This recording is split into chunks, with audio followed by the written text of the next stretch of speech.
पर खुदा ने न बनाया यार अली,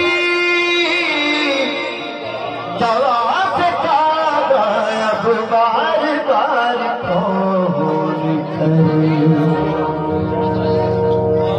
ये जब मौला अली बादशाह है, अल्लाह ने मरियम को कहा ये तो सच्चा खाना है, तो उस बीबी की दफा अल्लाह ने क्या फरमाया, ऐ बिन्ते असद तुझको, ऐ बिन्ते असद तुझको खालिक सलाम, ऐ बिन्ते असद तुझको खालिक सलाम, काबा में तू होगा के, काबा में तू होगा के, अल्लाह का पैगाम, बिन्ते असद तुझको खालिक सलाम, काबा में तू होगा के,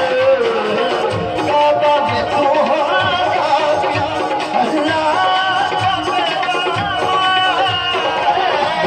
बिन्ते असद तुझको।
यानी कि पहले खाना था, काबा का हुआ फख्र